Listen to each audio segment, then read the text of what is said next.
Okay, so hello everybody, in person and online. We are so lucky to be joined by Cheryl Normando tonight. I'm a big fan of her work personally, so this is very exciting for me. She is the author of the cookbook, The Little Prairie Book of Berries, that's always a mouthful, It is. and the co-author of 10 gardening books in the series Guides for the Prairie Gardener. She holds a Prairie Horticulture Certificate, a Sustainable Urban Agriculture Certificate, and a Food Safety Certificate. She has written hundreds of articles for various publications and is a regular contributor to the Prairie Garden Annual and Gardener for Canadian Climates. Edible gardening is her passion, and she's constantly developing recipes and exploring new ways to use fruit, vegetables, and culinary herbs. So Cheryl will be sharing her extensive knowledge on the best way to preserve your homegrown produce. So we will have time for questions at the end. For those of you who are joining us online, feel free to submit your questions and comments in the Q&A section, and I will make sure that we address them towards the end. But with that, I will now hand it over to Cheryl to get us started. All right. So first of all, what we're going to talk about, we're going to touch on why we waste food. We don't mean to do that, but it happens. You could be growing a really, really big garden. You maybe just aren't on top of it, or, just for all kinds of reasons. But I want to talk about that because when you're talking about preserving everything for long-term storage, this is a big deal. So you want to save as much food as possible. If you're growing it, you want to make sure that you're using it. So I'm going to talk about that, ways to prevent and reduce food waste. And then we're going to get into the preserving and the storing and all that good stuff. We'll talk about veggies and fruits and herbs and all that good stuff. And then there'll be lots of time for Q&A afterwards. All right, let's get started because I've got lots today. All right, so according to 2023 statistics from the United Nations Food Waste Index, the average Canadian household generates 79 kilograms of food waste each year. That's insane. That's 50 million tons per year, which is unbelievable, and it shouldn't be happening. So not all of this is going to be your garden produce. This is going to be meats and all the different kinds of things. But we can avoid that. 60% of that, we can actually change that. We can store things and preserve things so that this doesn't happen. So it's a really, really scary statistic, honestly. So why do we waste food from our gardens? We grow too much. Sometimes it just happens and we have a bounty. This year, with all the rain and everything, I think some crops are really, really good this year. Some not so much, but some of them have just exploded and we're getting tons and tons of stuff. It's all coming on at once. I don't know if anybody's got the baseball-sized zucchinis, but you probably have 200 of them right now. So, so yeah, you grow too much. The plants are too, they're just growing too well, really. Everything is ready for harvest at the same time. That happens.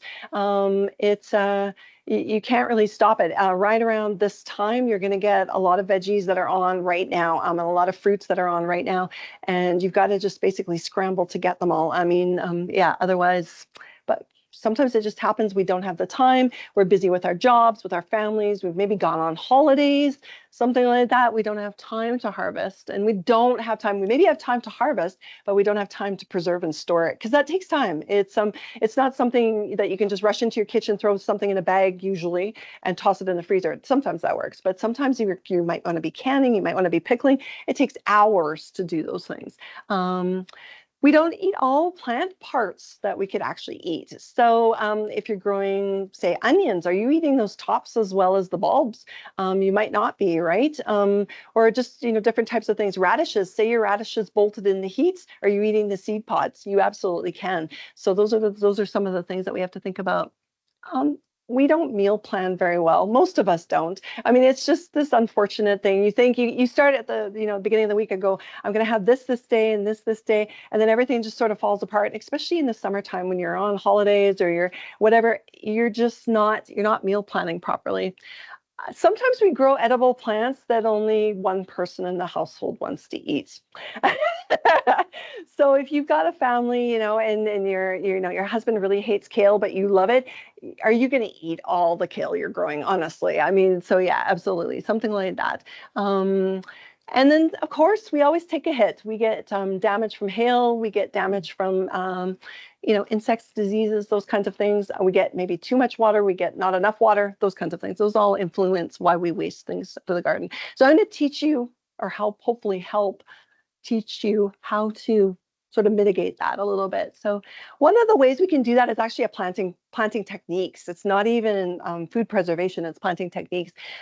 Succession planting is one way where not everything comes on at once, where you're staggering the plantings. So don't plant all your seeds or your seedlings all at once. Stagger the plantings over the growing season. So plant a little bit of lettuce at the start of the season, then plant a little bit more partway through, and then another bit sort of at the end. So then you've got lettuce the whole season. You don't have to worry about it. And then another way of doing that is plant 2 or more varieties that mature at a different time. So say I've got 2 different types of peas, and one matures in 45 days, the other one matures in 55 days. Then you just plant them together, and then you get some that you're going to harvest earlier and then some that you're going to harvest later on. So yeah, it's a really, really great way of making things more manageable for you. So dehydrating, we're going to talk about that a little bit. So dehydrating is one of my very favorite things to do. Really, honestly, it's because the machine does almost all the work. I don't have to do a whole lot. Sometimes I've got to chop and sometimes I've got to blanch or whatever, but most of the time the machine, I just let the machine take care of it. It does everything. I program it and it goes and I'm good. You can do oven drying as well. So if you don't have a machine, don't think that you can't dehydrate. You absolutely can use an oven. For herbs and stuff like that, air drying is perfect. I do a lot of air drying for herbs. So definitely take advantage of whatever you've got. If you don't have a dehydrator, you don't have to go out and spend the money on one. But absolutely, I love my machine. It's amazing. So yeah, the keys to successful dehydrating is preparing your produce properly, and I'll talk a little bit more about that. Air circulation is absolutely key. The dehydrator, if you're putting it in the machine, it looks after all the air circulation. It's got all the fans and everything like that. But if you're doing it, say, if you're air drying or if you're doing it in the oven, you've got to take care of that. So I'll talk a little bit about that as well. Temperature is critical when you're dehydrating. So the thing with dehydrating is you've got to actually match the temperature to the type of produce that you're drying. So there are lots of different charts online. There's lots of different resources, and I will let you know, I can give you some information about that sort of at the end of the talk. But yeah, there's lots of different resources online that you can find that are good resources. Don't just do some fly-by-night AI thing. Just get something, absolutely get a good resource for that to match the temperature with the produce. And then time.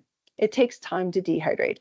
So when you're air drying, it can take a couple of weeks sometimes to air dry your herbs. You want them to be as dry as possible. You want that moisture content to be absolutely negligible. But when you're doing it in a machine, it can take hours. Tomatoes, for example, is one that can take a very, very long time. In a small machine, it can take 2 days to dehydrate tomatoes. So absolutely, you've just got to work with whatever you've got and slice it and prepare it so that it dehydrates in the best possible time. Oven drying as well, it takes a long time because you're doing it at a very low temperature.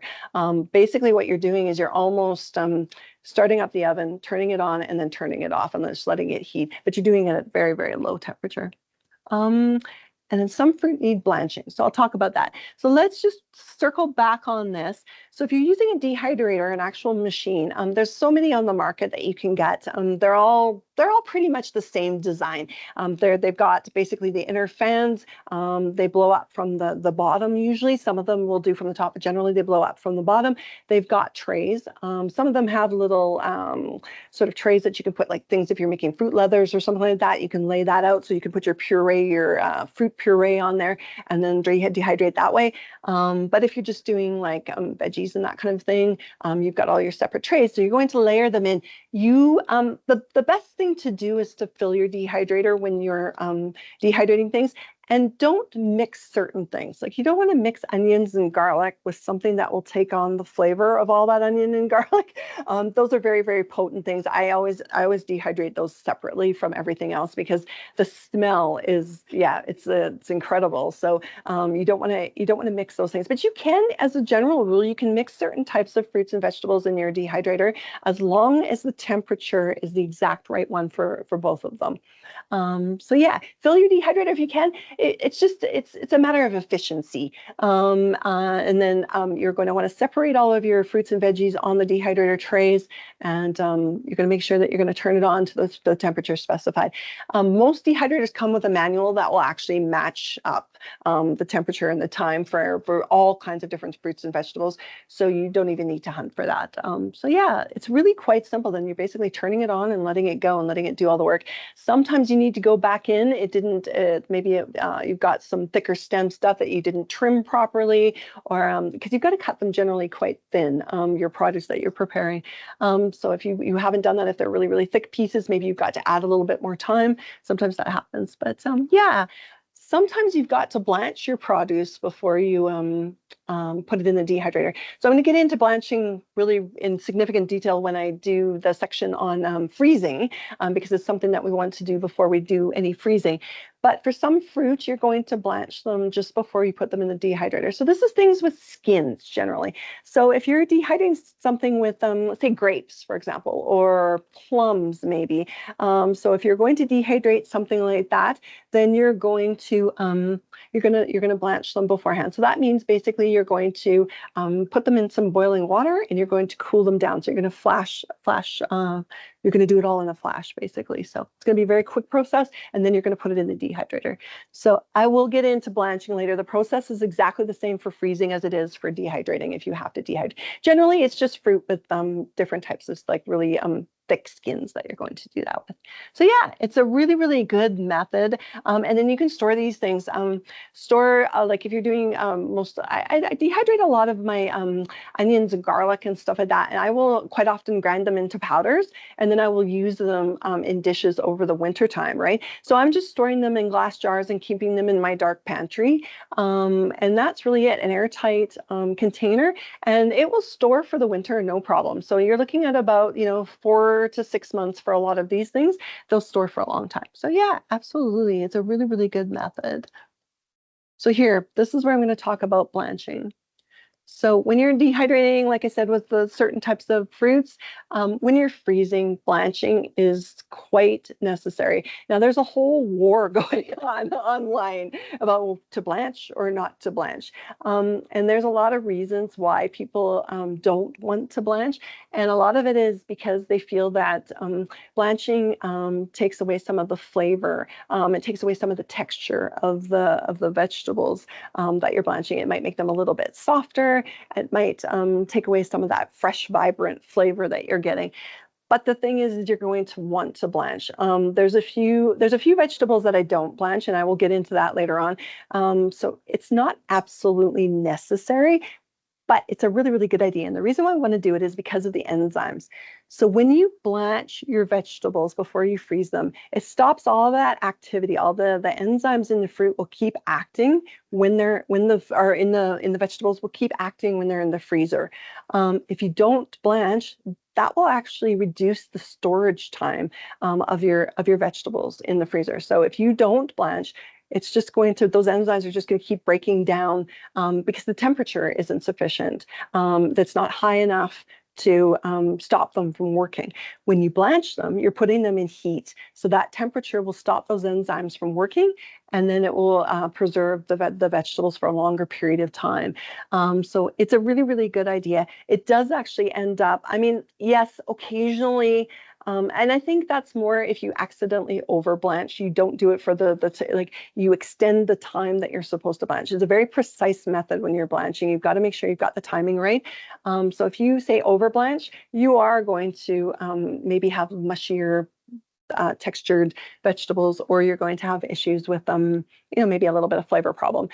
Under blanching is even worse than that. You don't ever want to under blanch because it doesn't do anything at all. It's actually just not a good idea at all. So when you're blanching, there's specific times that you have to blanch your vegetables for, fruit as well if you're doing dehydrating.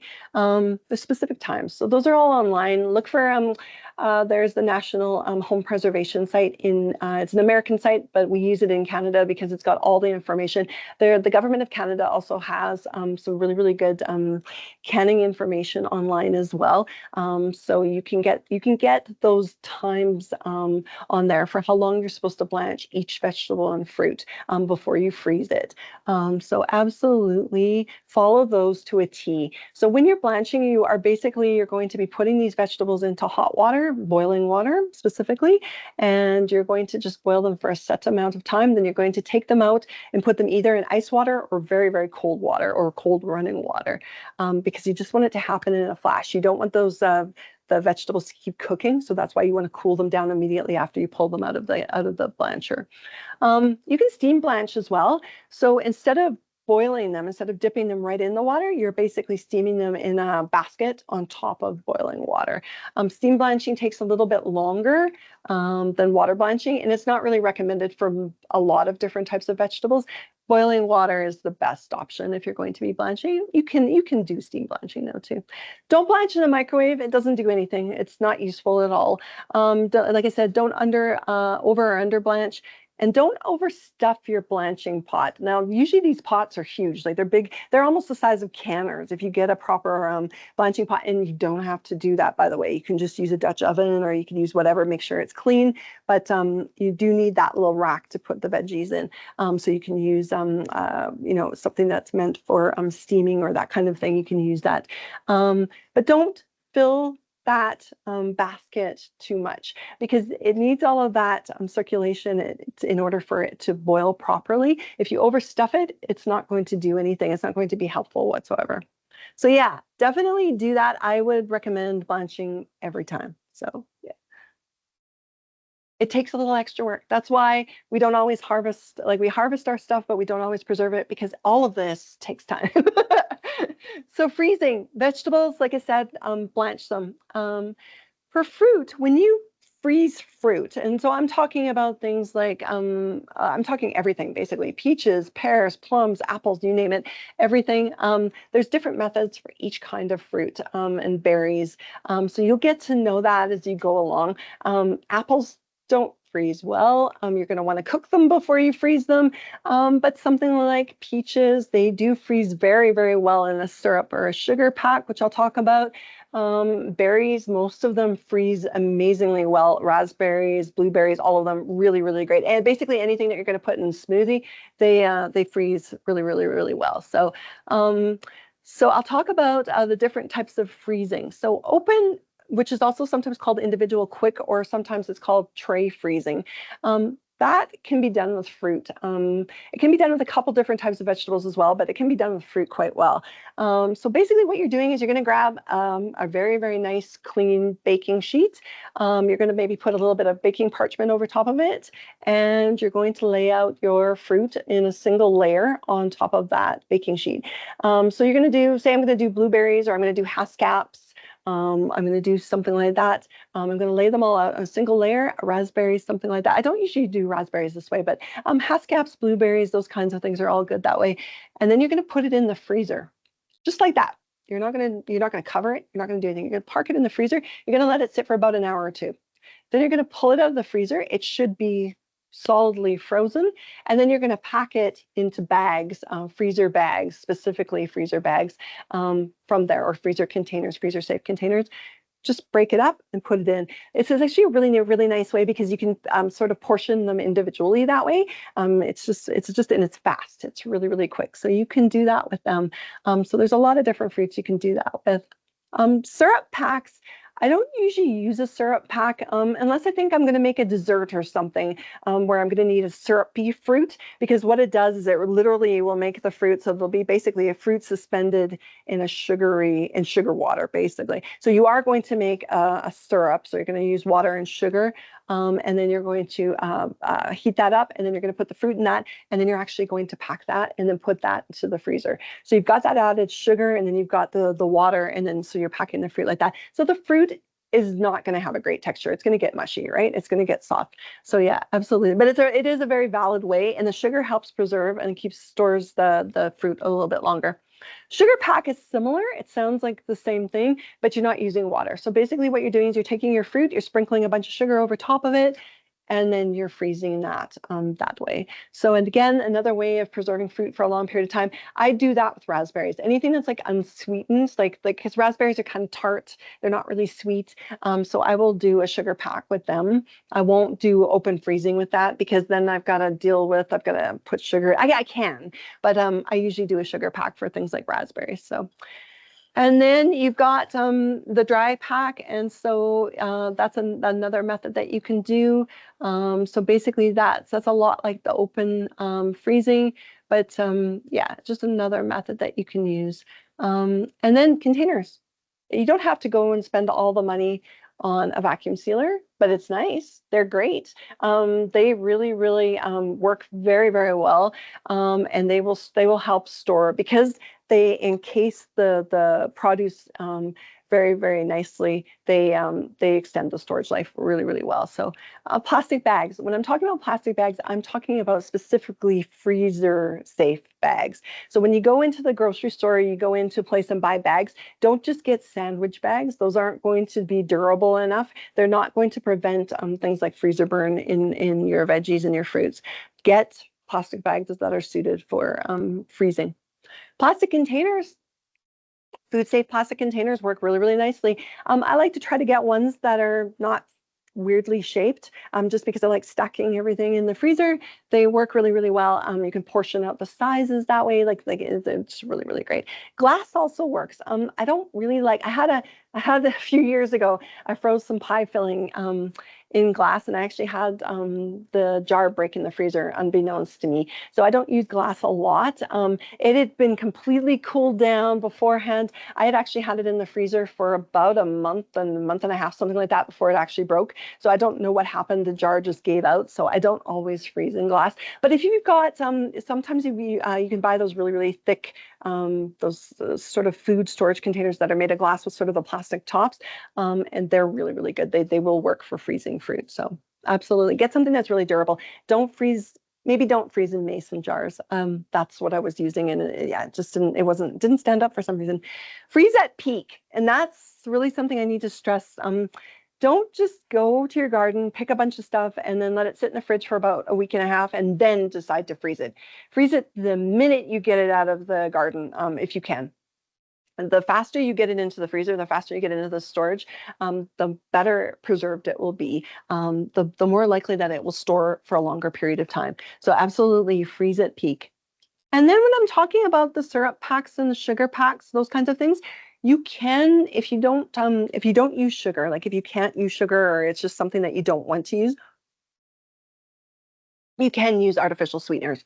But they don't store as well. So they don't lend that sort of storage properties that sugar lends. Your food may degrade in quality faster than if you were using sugar, but you absolutely can use different types of artificial sweeteners. So.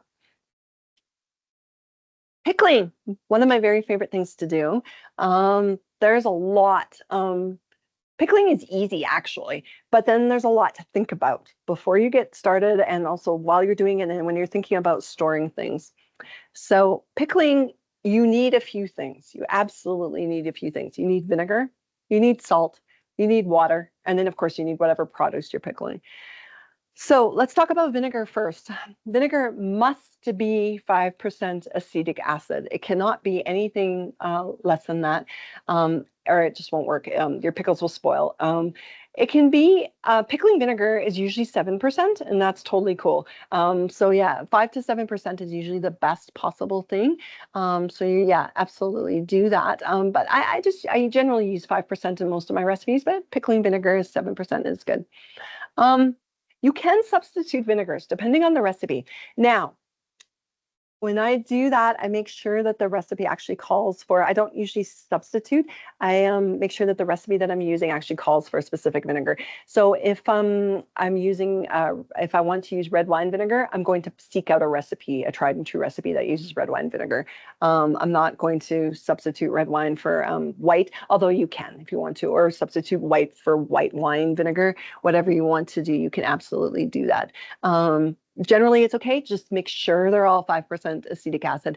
Balsamic vinegar is not good for pickling, so don't even bother. It's so expensive, you wouldn't even waste your energy on it anyway. So it's not a good one to use. But like malt vinegar, it makes some really, really great pickles depending on what recipe you're using. And wine and cider, apple cider, different types of pickling using apple cider vinegars, and they're amazing. So salt is the next thing. Now, there's so many different kinds of salt in the world. What do I use? So there's pickling salt. There's actually, if you go to the store and you look, there's actually boxes of salt that are labeled pickling. Those tend to be a coarse salt. So those are ideal. Actually, honestly, if you're going to be pickling, just grab a box of pickling salt. They don't have any iodine in them. They don't have any anti-caking powders. So that's what you're looking for. It's perfect. Table salt, do not use that. It's fine. Your measurements will be all off if you use table salt. And most of them have anti-caking agents in them, and they have iodine, which you don't want. So yeah, don't use table salt. Don't do that at all. Flake, likewise, flake salt, don't bother. Your measurements will not work. And flake salt tends to be a lot finer in texture, and it will actually make everything cloudy, and it's not good stuff to use. In kosher vinegar, or kosher salt, I should say, it's another coarse salt. You can absolutely use it. It's definitely okay to use if you don't have pickling salt. Go ahead and use kosher. But yeah, I tend to just go and grab the pickling salt. Water is the other thing. Very, very important to know what kind of water you're using, because if you're not using the right water, your pickles will often end up being cloudy, and we just don't want cloudy pickles. That looks terrible. Sometimes the pickles will actually go, like if you're using cucumbers, they'll actually go soft if the water's not good. So definitely, so distilled water is ideal, but it's super expensive. Most of us aren't going to go over and buy a bunch of distilled water to pickle with. Tap water, you can use tap water. Absolutely. It's not a problem. But a lot of it does have minerals and that kind of thing, which might cloud your pickles. But I mean, yeah, absolutely. If you can filter that tap water, even better, because the filtered water is perfect. That's actually what I would recommend using is filtered water. Mineral water, don't, because it's going to have all those minerals and things that are going to make your pickles cloudy. And between soft and hard water, now we have hard water in this area, but soft is actually better for pickling. So, but yeah, absolutely. You use what you got anyway, but absolutely. And then refrigerator pickles. You can absolutely make really refrigerator pickles, but I've been doing a lot of reading about them, and there's a lot of things. They're starting to revisit kind of the way that refrigerator pickles have been, the way that they're made and the way that they're stored. And there's been some fears about listeria, some cases of listeria. And so there's some new research being done into the safety of refrigerator pickles. So what they're recommending, I'm saying the scientists that are working with the National Home Preservation in the States, with the groups there, they're saying to use low temperature pasteurization. So basically what that is that you're going to be, before you put your pickles in the fridge. So basically this is what refrigerator pickles are, is you're going to store them in the fridge. They're not going to be shelf stable. So you're not going to put them in jars and then you're going to have them on your shelves, and you're going to go in the middle of winter and go to your pantry and grab a jar of pickles out of there. Basically what's going to happen is you're going to store them in the fridge instead, because apparently that's supposed to arrest all of the, the problems that you would have, but they're saying maybe it doesn't. So they're saying use low temperature pasteurization, woo, mouthful, where you basically process the pickles for a short amount of time. So it's about 30 minutes, and then you got to do give or take for altitude. And then you're doing that at a temperature of 180 to 185 degrees Fahrenheit. So there's a lot of stuff that they're working on. This is not something that they have a definitive answer for yet. So this is all things that they're testing and trying to make things as safe as possible and giving recommendations that are as safe as possible. So if you are making refrigerator pickles, I would recommend following the low temperature pasteurization method to process them. Everybody wants crispy cucumbers or crispy pickles, basically, right? So before you do that, soak your cucumbers in ice water for a little while. Soak them for about an hour or two before you pickle them. That makes for really, really good crispy cucumbers. The old tried and true is to use grape leaves. Not all of us have access to grape leaves. And grape leaves actually, they only work if you don't trim that blossom end off of your cucumbers. Now, when you pickle, you're always told to trim the blossom end off. And the reason why you're doing that is because that actually slows down, or actually stops the enzymes in the cucumber from making it mushy as a pickle. So that's a way to actually make your pickles a little bit crispier, is to trim off that blossom end.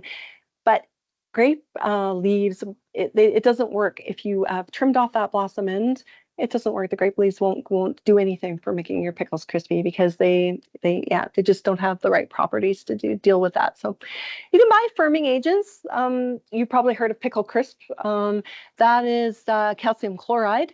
I don't like using any of these things. These are all natural products. So they're not bad, but I don't really like using them. The old tried and true was alum, but that really only works to firm up fermented pickles more than pickles that are canned in a water bath. So yeah, lime, I don't like using lime. I've never, it's not something that I would ever recommend. You do have to, you've got to drain it and you've got to make sure there's not too much excess lime. It's just a big hassle. I wouldn't even recommend it. So, and like I said, remove the blossom end and use smaller cucumbers. Don't use those big ones because the big ones will, they'll actually just get kind of mushy. They won't crisp up as nice. So yeah, use the small little guys and then you've got more success. So jams and jellies. So the essentials again, sugar, you need an acid, such as lemon juice. Most of the time we're using lemon juice. We're not using vinegar usually in jams and jellies. And then you need fruit or fruit juice. You don't always need pectin. There are some fruits like apples, plums, pears, those kinds of things that are really, really high in pectin. So they don't necessarily need any pectin for the jelly to set. And sometimes all you need to do is just cook it for a longer period of time and then it will set. But pectin is all natural. So it's generally made out of citrus peels because citrus has a very, very high pectin content. It can also be made out of apple peels. You can make your own pectin actually. If you've got a bounty of apple peels, you can make your own pectin. Or just add apples to whatever recipe that you're using.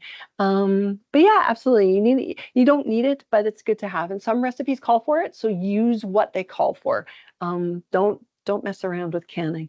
And what about alternate sweeteners or low sugar recipes? Yes, definitely do that, but don't substitute any of that stuff in a recipe that doesn't call for it. Deliberately go out and seek recipes that have alternate sweeteners or low sugar. Don't make up one because it's not going to work and it might not be the best thing to do. You're A, going to waste ingredients, and B, it's just not a good idea. So yeah, seek out those recipes if you need to do that. Canning safety. So like I said, use safe recipes from reputable sources. Follow them strictly. Don't substitute, don't double, don't do any of that stuff. You might want to make 18 jars of pickles when your recipe only calls for 6. Make the extra recipes, like do them just as the recipe states. Practice clean personal hygiene when preparing food. That's just part of it. That's absolutely necessary. Use correct modern equipment. We still sometimes find in garage sales and stuff like that, we might find jars that still require you sealing with wax.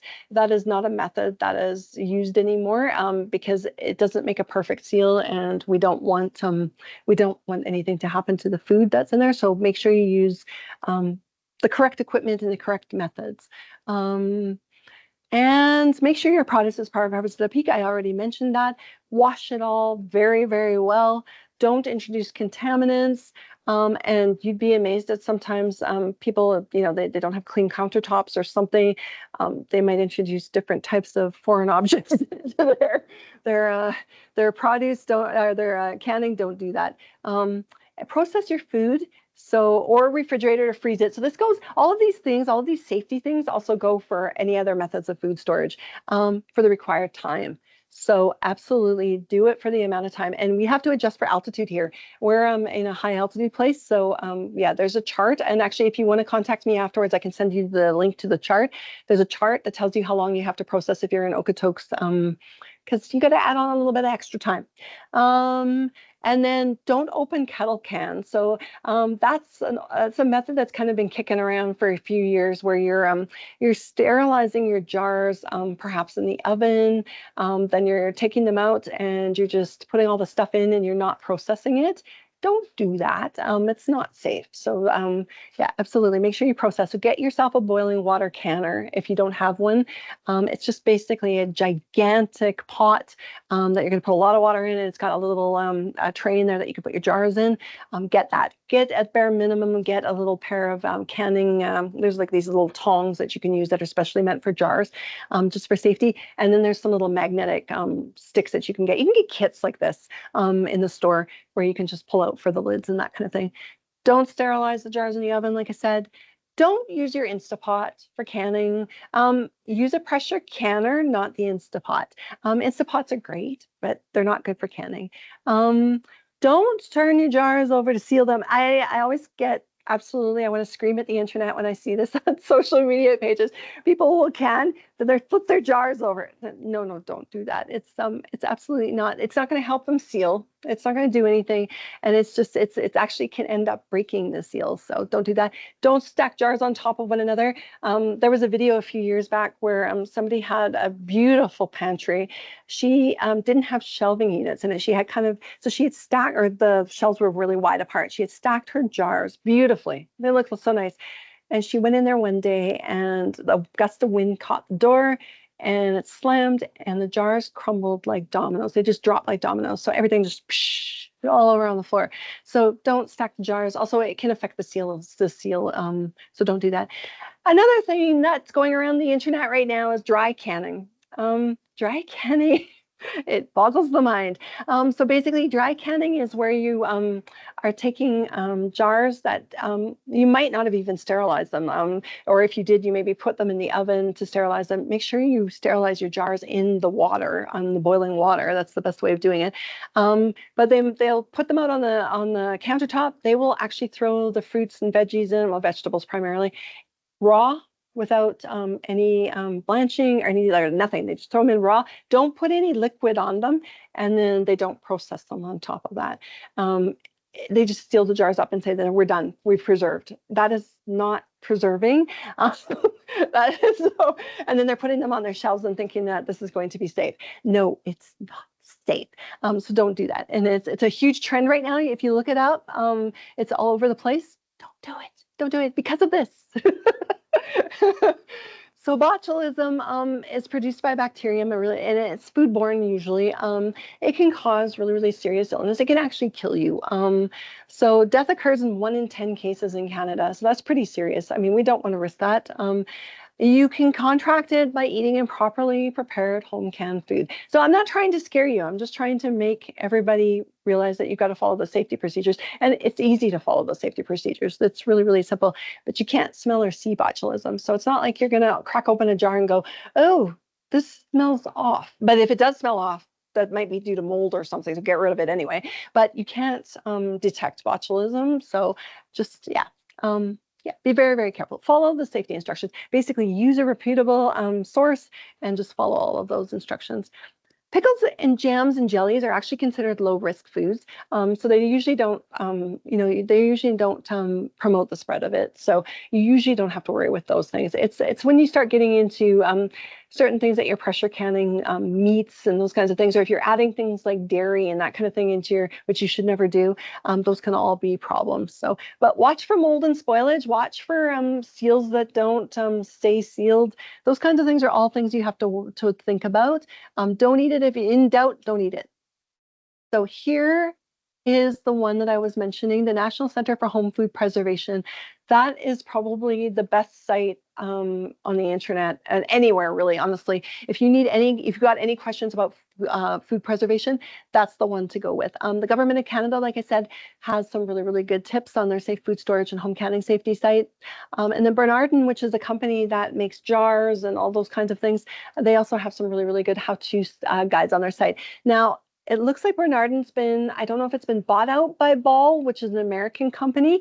Bernardin is actually a Canadian company. I don't know what the status is on that, but you can no longer get pectins or anything from Bernardin. So I think they're in a transition point right now. So we might only be seeing Ball jars and that kind of thing from instead of Bernardin in the future. But that's okay. Ball is a very, very good company. It's been around for hundreds of years. So, and then you can get your food safety and food handling training at Alberta Health Services. So let's talk about vegetables. All right. So potatoes. Not all potatoes bloom. So some of your potatoes are probably blooming or have maybe bloomed in the last couple of weeks.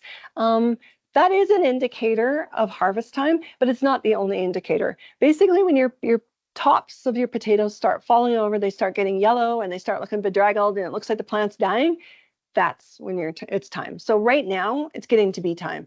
You're going to be harvesting potatoes. You probably snuck out a few little baby potatoes. If you didn't, I hope you do it next year when you plant potatoes, because those little baby potatoes are awesome. But yeah, it's getting on potato time. So definitely watch for the tops to start falling and then start digging up your potatoes. You don't have to dig all the plants up. Like if the tops all die, you can leave the potatoes in the ground for a little while. You're going to want to dig them out when the frost comes. But right now, just dig out a couple plants, use them, and dig out some more later. It's not a big deal. They won't keep growing. The tubers aren't going to get any bigger in size if the plants have already died off. But just keep harvesting them. So yeah, you've got to cure potatoes if you want to have them for long-term storage. So to cure potatoes, you need to do a few little things.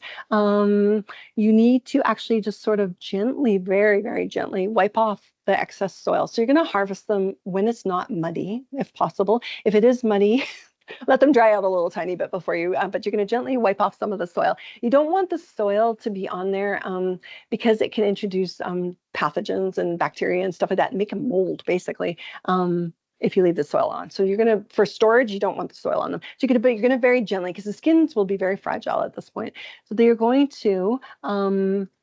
to just basically lay them out on newsprint or something like that, and you're going to dry them for a little while. So you're going to put them in a dark spot, not a light spot, because potatoes, of course, will turn green when they're exposed to the light.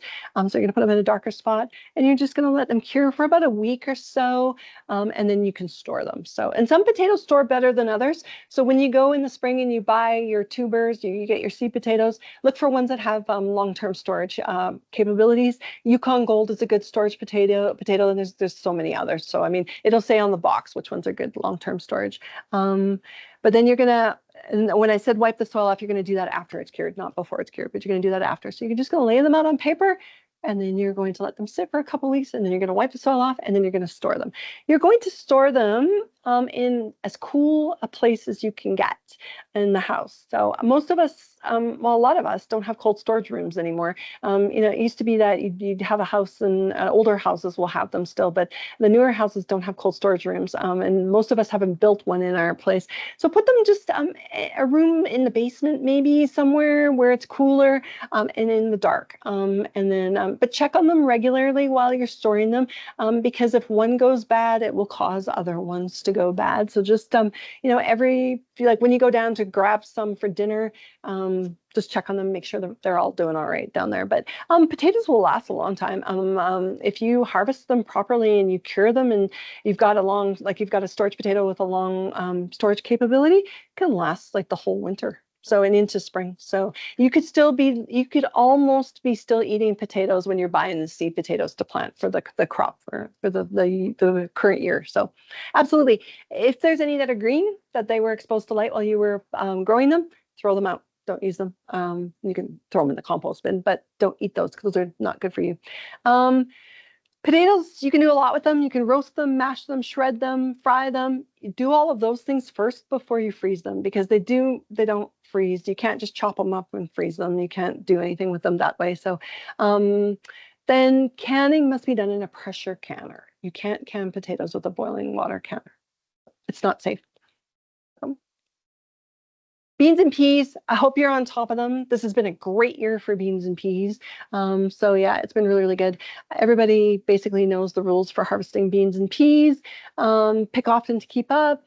If you miss the harvest, you can still save the seeds. If they dry out in the pod, save them, plant them for next year. Don't throw them out. They're still good. So absolutely. Or you can use, if they're beans, there's a lot of beans that you're actually going to use as dried beans. Yeah, absolutely. You can eat the pea pods of all of your peas, even the garden ones, even the big fat ones, like those ones there. You can eat the pods if you want. So feel free. Absolutely. For beans, don't eat lima beans, pinto, navy, broad, and white beans raw. So don't you have to cook them in order to before you eat them. So yeah, absolutely. Just be aware of that. That some beans are toxic if they're eaten. I don't know why you would eat them, but yeah, but absolutely. Then freezing, you can shell your peas, trim the ends of beans. You want to blanch both of these vegetables. You can pickle them as well. Well, beans, I've never pickled peas, and I don't know what that would be like, but beans absolutely make really good candidates for pickling. So yeah, trim your ends on those ones. Onions and hardneck garlic. Right now, garlic is probably almost ready to harvest. So harvest when the tops turn yellow and fall over. So get them out of the garden. I was a little worried a couple of weeks ago. I was worrying about my garlic because I hadn't harvested much of it, and I was thinking with all the rain and everything that it was going to get moldy. But absolutely, just it's fine. So just harvest now and harvest into the fall. Absolutely, you can pick the greens earlier in the season. So when I was talking about using all parts of your crop, you can pick some of the leaves of all of these plants of onions and garlic. Use some of them. Don't take all of them because this plant needs them for photosynthesis, but pick some of them and use them in salads and stuff like that. You can harvest onions early. So you're going to get little ones. You're not going to get big ones, but you can harvest them early in the season if you feel like it. If you've planted a ton and you just want some onions, do that. Hardneck garlic produces scapes, which are those curly stems, which will eventually flower and produce little bulbils at the top. They're delicious. So cut them down when you see them. So that moment has passed. That was already about a month ago or a month and a half ago when you were seeing garlic scapes, maybe even longer. But yeah, make sure next year you harvest them. They're so good. You can make pesto out of them. You can throw them in stir fries, eggs, whatever you want to do. They're really, really, really good. So with these plants, you're going to freeze. You can actually just chop up onions, for example. You can just chop them up, tops and all, and you can just throw them in a freezer bag and freeze them like that. You don't have to, you're not blanching onions. It's one of the ones that you're not going to do. Garlic can also be done like that too. But what I like to do is actually roast my garlic first and then freeze that. Then I'll just pop it out and freeze individual cloves. And then if I want them for a soup or something like that, or I just pop them in, I just grab a clove, throw it in there. So yeah, that is a really, really good idea. But you can do that also with onions. Roast them, saute them, then freeze them. Then they're ready to go in whatever dishes you're using. Dehydrated onions and garlic are the best. It is the stinkiest job. If you can do it outside, that's a good idea because it will stink up your house. But then you can just you can either use them as is, or you can grind them up into powder, and then you have garlic and onion powder for the whole season, right? And they last a long time, about 8 months or so. You can store them. Yeah, really, really good. A lot of people want to store dried garlic in oil. You can't at room temperature. You can if you freeze it. So you're going to make it, store your garlic in the oil, and then you're going to put it in a freezer safe container and you're going to freeze it. If you do it in oil and you leave it at room temperature, you run the risk of botulism. So don't do it at room temperature, just in the freezer. And like I said, green onions, same thing. If you're not doing onion bulbs, you can dehydrate your green onions. You can freeze them, just chop them up, throw them in a bag. Then you've got green onions forever. Another thing you can do with green onions is you can keep them growing. So you can use the tops, the green tops, cut that down. When you got that little white bit with the little roots, throw them in a little tiny jar of water, and they will just keep producing onions for a while. They won't be that long, but they'll produce onions for a while. So you can just keep them going. Carrots, you can pull them anytime during the season if you don't care what size they are. And they do sweeten up after a light frost. It does have to do with the sugars. It does transition the starches in the carrots to sugar, and it makes them sweeter. But that's a very light frost, and it's only about 1, maybe 2 tops. Then you're going to have to hull them out, or they're going to get all mushy. Eat the tops of your carrots. When I was a kid, I was told that carrot tops were poisonous. I don't know why. They are not. You can eat them. They make really, really great pesto. So another thing, don't waste them. Use them. If you're going to freeze carrots, make sure you blanch them. You can puree them. You can use them in recipes, carrot cake, maybe, and then freeze that. You can dehydrate carrots. They actually make a beautiful powder or flakes. And then you can throw them in soups and stuff like that. Yum, yum, yum. And then pickling. Carrots are great pickled, the little tiny ones. If you're going to can them, you have to pressure can them. But other like pickling and stuff like that, you can do with water bath. And if you're going to store them fresh, like fresh carrots, do them in the fridge. It used to be that the recommendation was like you would trim the greens a little bit, make sure you only have a little stub of greens. You don't want to leave the greens on because that will promote mold. But it used to be that we would recommend putting them in boxes of, say, sand or something like that and putting them in a cool, dark place. You can do that. It does work. But it actually works really, really well to pack them into bags. So trim the greens off so you've just got a little tiny bit of a stub of greens. And then you're going to pack them into plastic food safe bags or like freezer safe bags. And then you're going to put a little bit of a paper towel in with them, just to sort of absorb all the moisture. Throw them in the crisper in your fridge.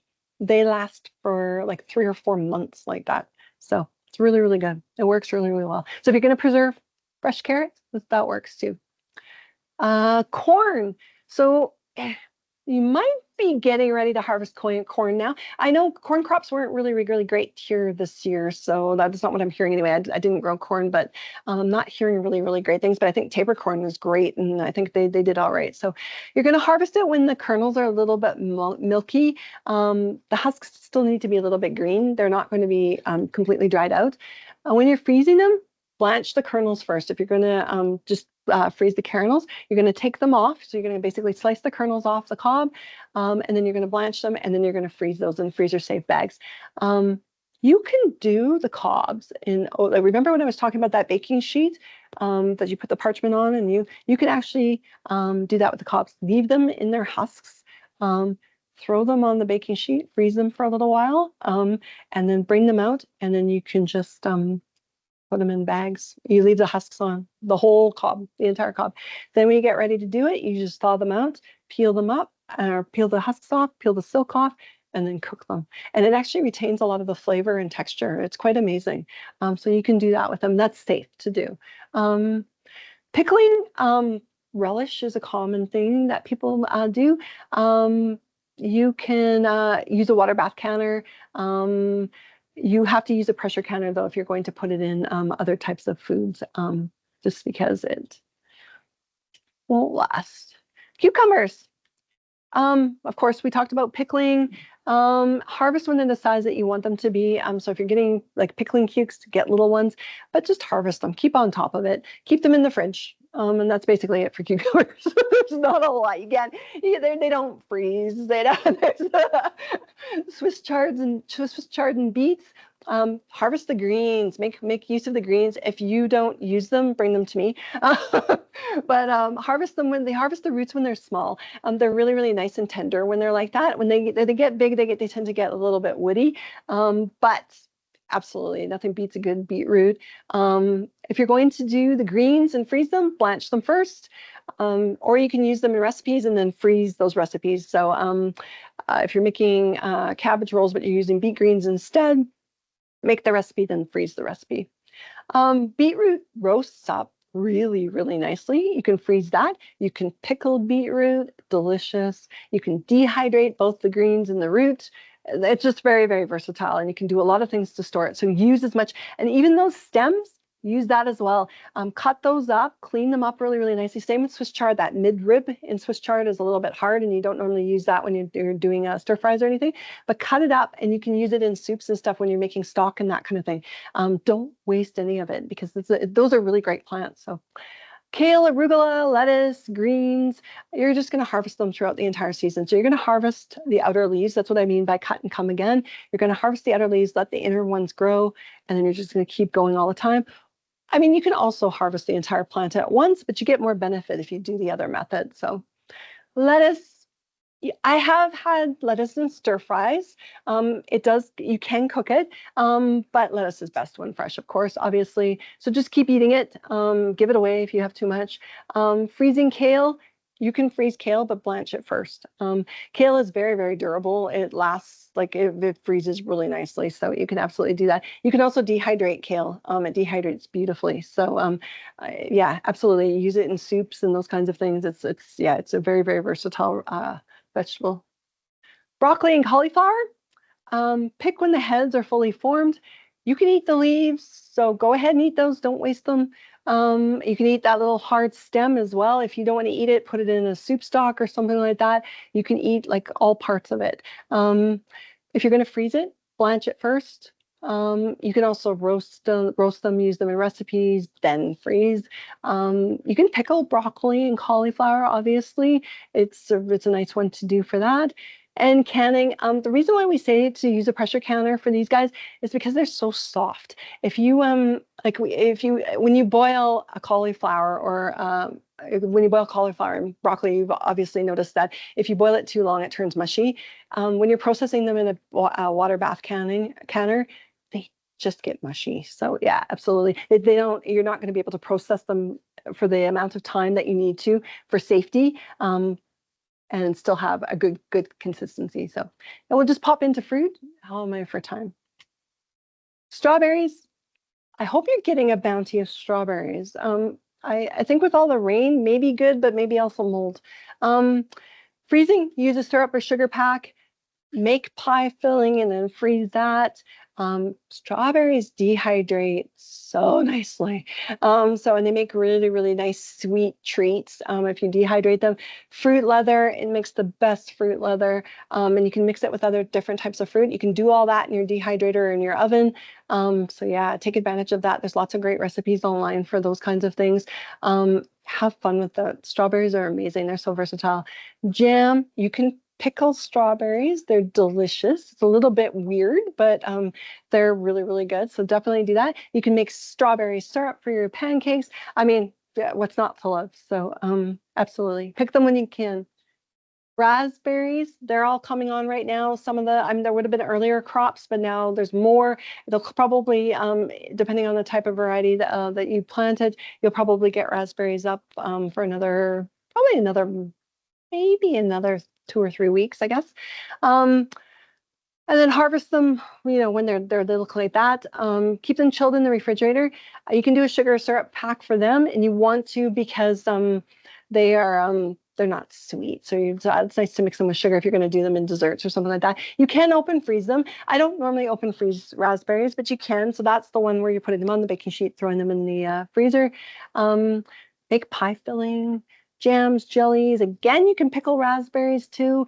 Vinegar infusions, very, very good. So basically what you're doing is you're steeping raspberries in usually a white wine vinegar. You're just going to let them sit for a little while. And then the vinegar takes on all that flavor. It makes a really, really great addition to your salads afterwards. So syrup as well. Raspberries are really versatile. Saskatoons, currants, sour cherries, choke cherries. Saskatoons are done for the season.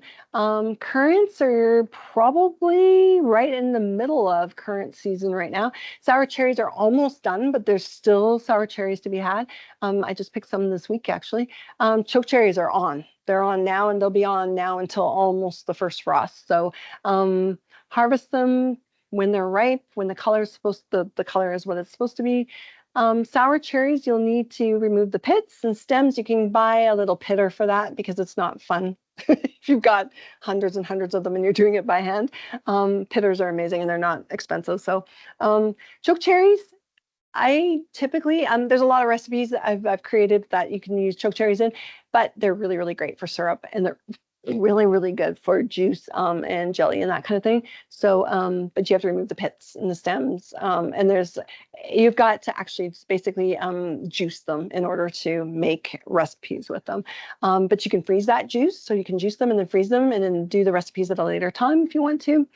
Remove the stems from your currants. You can juice those, whatever you want to do with that. So with all of these, you can, with sugar, Saskatoon, sour cherries, and currants, once you've pitted the sour cherries, do this after you've pitted them. You can do an opener sugar syrup pack for them.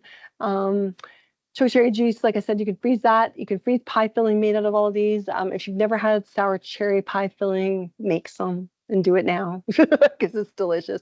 Jams or jellies, syrups, all that good stuff. So yeah, absolutely amazing. There's lots of things. We have lots of fruit we can pick here. We always sort of underestimate the amounts of fruit that we can grow here on the prairies. So Apples, crab apples, pears, plums, all of them are coming on right now. I heard that the pear crops are bumper this year. I think people are getting a lot of plums as well, and the apples are beautiful. The ones that didn't get hit by hail are absolutely spectacular. Harvest them when the seeds are dark. So if you cut out, like if you pull an apple off a tree, and you're not quite sure if it's ripe, cut it open. If the seeds are white, it's not ripe yet. So definitely when the seeds get kind of dark, then that's when you're going to harvest them. Pears is the same thing. Pears will be hard when you harvest them. Don't wait for them to get mushy on the tree. It's too late. You know when you buy pears in the grocery store and you bring them home and then 2 days later they're on borderline moldy because you waited too long. It's almost like an avocado, right? They buy them when they're a little, like you're going to buy them when they're a little bit hard so that because they will ripen at home. So basically harvest your pears when the seeds are dark, but harvest them while they're still a little bit hard. Plums, harvest them when they're plump and juicy. And I know I've seen people are getting really great crops this year. Don't eat the stones and the seeds, stem them, store them in a cool, dry place. That's for apples and crab apples. Apples and crab apples store really, really well. Just at a decent temperature, like down in your basement or something, you can box them up and just store them like that for a while. So yeah, absolutely. You can freeze them, you can cook or puree them first. You can dehydrate apples, of course.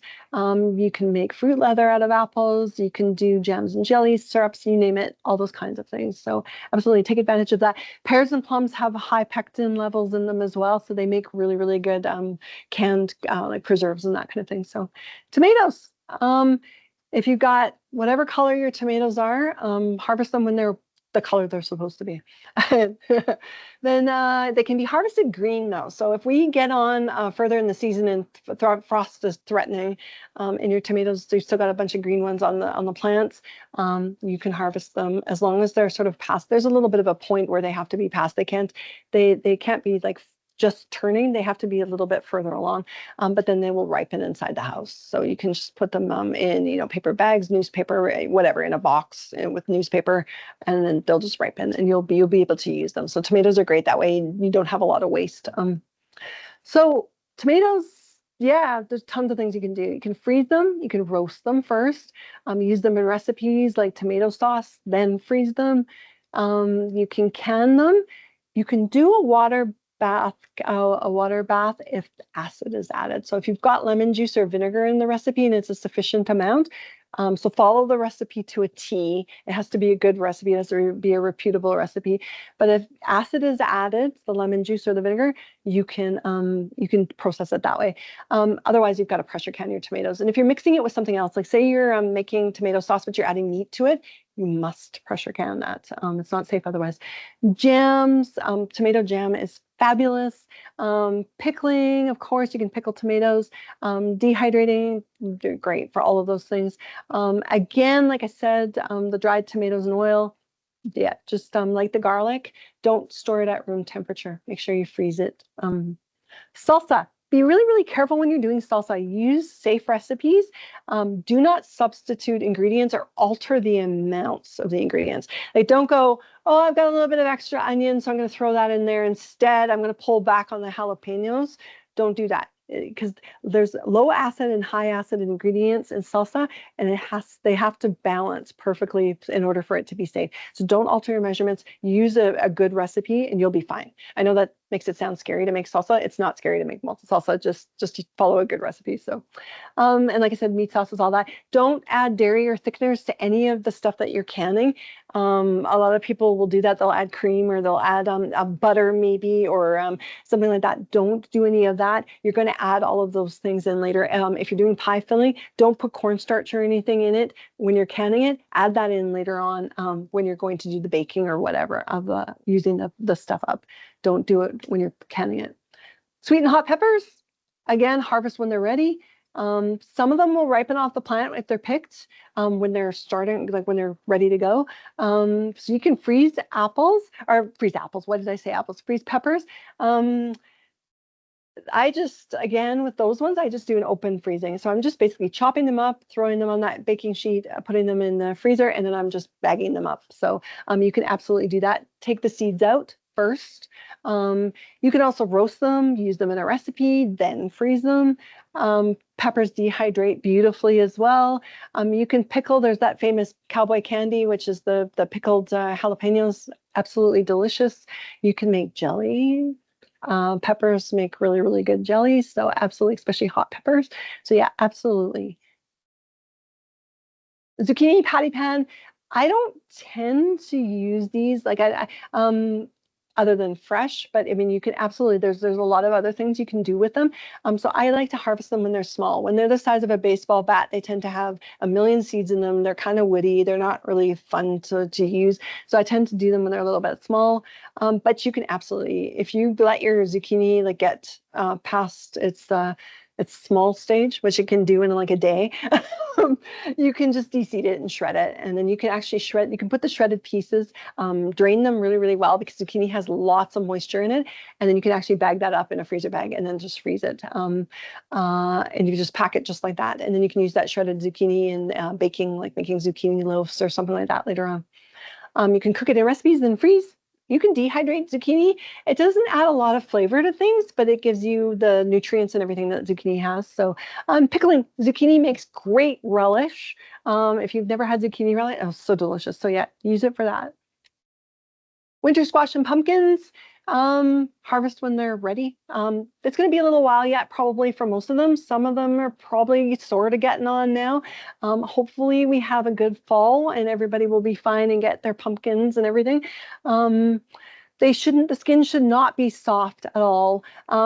You'll know it's time to harvest when the stalks dry up and they become really, really woody. So when the vines start looking like tree trunks and they're all gnarled up and dry, then you'll know it's time to just to harvest them and when they're the right color. Store them in a dry, cool place. That's absolutely critical. And then, of course, they can be used. You can puree the contents, use them in pie filling, roast them, then freeze them. You must pressure can them if you're going to can them. I don't can squash really, but yeah, you can absolutely. I tend to just puree them and use them in pies and stuff like that. So I'm freezing them. Yeah. And then herbs, a little section on herbs. So yeah, there's a lot you can do with them, and this is actually most herbs. So this is everything from. I'll talk about basil later. It's an exception, but I'm talking about things like oregano, and I'm talking about chives and rosemary, and all of those things. You can freeze them. You can put them in ice cubes actually. So put them in a ice cube tray, and then you're going to put a little bit of water on top, and then you're going to put them in the freezer, and then you can just when you're ready to use them, just drop that in whatever dish you're using. The water will melt, or not melt, the ice will melt into water, and then you'll be fine. So yeah, you can also dry pack most herbs. So you're going to just basically harvest them, wash them, make sure they're a little bit, pat them dry with some paper towel, and then you're going to just put them in freezer bags. A lot of them freeze really, really nicely. I do that with things like dill. The mint is good there. There's a bunch of different ones you can do that way. So yeah, absolutely. Don't do that with basil. Basil doesn't tend to freeze well. It will maybe tolerate the ice cube thing, but dry packing it just turns into black mush. So don't do that with your basil. Your basil you're going to eat mostly fresh. You can also dry basil. Basil dries really, really nicely. So that's what I do with the basil, is dry it instead. Vinegar infusions. Just like I was mentioning before with some of the fruits like the raspberries and stuff like that, you can put a lot of your herbs inside jars with white wine vinegar or white vinegar, and just make some really, really lovely infusions and use those in dishes and salads and those kinds of things. Like I said, dehydrating. Most herbs dehydrate really, really well. I don't find dill is one that I dehydrate too often. I find it loses a lot of flavor when I dry it. I tend to use dill either fresh or I do freeze it. It gets kind of limp in the freezer, so it's not pretty, but it freezes really nicely and keeps all that nice flavor. But yeah, absolutely. Basil is one to dehydrate for sure. And then a bunch of them like oregano, thyme, all of them, dry them up and use them. You can make butters or butters, store those in the fridge or in the freezer. You can wrap them up and put them in the freezer. So basically what you're going to do is you're going to soften up your butter. You're going to chop up your herbs, throw it in there, and then you're going to pack it into trays or whatever. And then you're going to use that. You can even make little packs so that you can just pop them in, whatever you're using. And then again, oils at room temperature, don't do it. If you're going to put your herbs in oils, put them in the freezer afterwards. All right. Don't do them at room temperature. Share, if you have too much, share it. Local food banks will usually take root vegetables. They won't take, they won't take herbs, they won't take salad greens, they won't take those kinds of things. But they'll usually take potatoes and they'll take onions and stuff like that. So if you have the capability to do that, do that. Some organizations, there's fruit sharing. I know in Calgary, they've got one, I think it's called Leftovers Harvest or something like that. You can, basically you can go volunteer to pick fruit at somebody's place and then you get a share of their harvest. It's people don't always, they might have fruit trees in their yard, but they don't use the fruit. So this is an organization that goes in, picks that fruit. They will donate as well some of the proceeds to different types of community kitchens and things like that. So those are really, really good. So community pantries, little free pantries. I know you guys have some here, and we have some in Calgary as well. So absolutely, yeah, take advantage of that. Here in Okotoks, there is the community orchard system as well. So if you don't have fruit in your own yard, you can go pick here. So just look that up. The town has that on the website. Give it away, share it with everybody. Give all those zucchinis, those huge ones, to your, people. People in your neighbors, leave it on their steps. But yeah, absolutely do that. And there we go. All right. And how to reach me. So if you have any questions, and you probably do, I will take them now. But then also if you find that you go home and you have more questions, just email me. My website's there. There's a contact form on there and you can just contact me that way. I have a recipe I can share with you as well. If you want to contact me, I'll send it to you. And I will also send you links to some of the information, the preservation things, the altitude charts, all of those kinds of things. If you want them, let me know. I will send that all to you. So, but yeah, I'll take questions if. There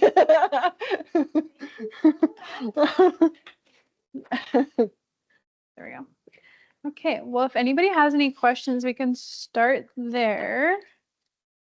If not, I have a few. Okay, perfect. I just saw a video online that said that it's better when you're storing your cans to take like the rim off, because then you can tell. Is that something you should? You can absolutely do that. The reason why you want to do that, if you're going to, you don't have to. I don't always. I will leave it on. But the reason why you want to do that is because it's easy to check on the seal. If the seal is broken, you'll know right away because you can just glance at it and you'll know that it's popped up, that it's lifted. If it's got the ring on it, it's kind of deceptive. You might not necessarily see that the seal is broken. So, because sometimes what happens is they will seal properly when they come out of the can, or you'll put them on the countertop. Everything will look good. You'll go put them in storage.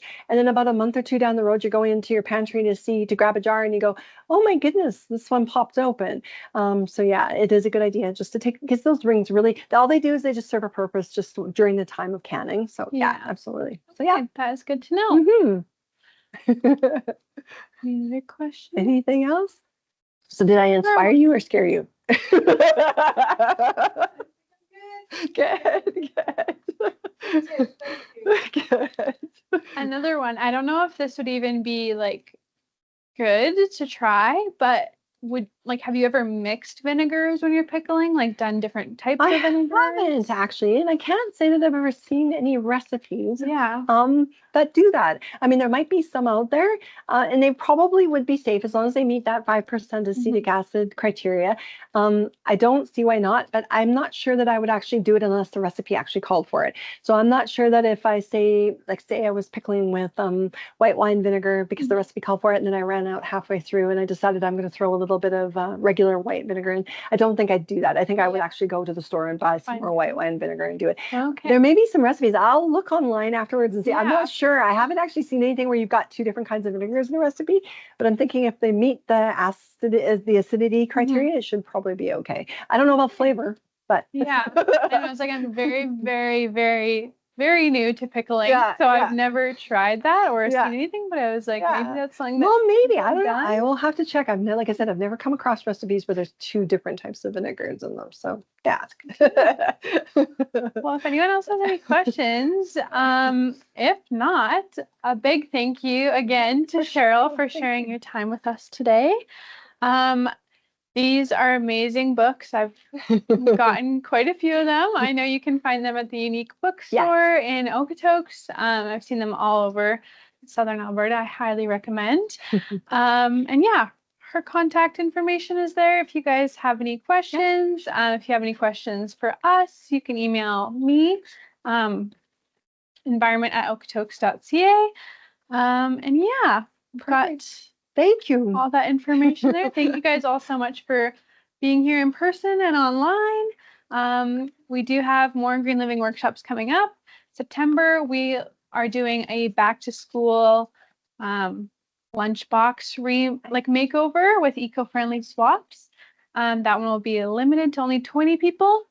And then we do have one for October that is going to be all about compost. So those are the next 2 you can keep your eye on the website for. But yeah, thank you again to Cheryl. This has been so exciting. I don't know about you guys, my stomach's growling after all those, hearing about all those foods. I'm excited to try some. So thank you again. Thanks so much.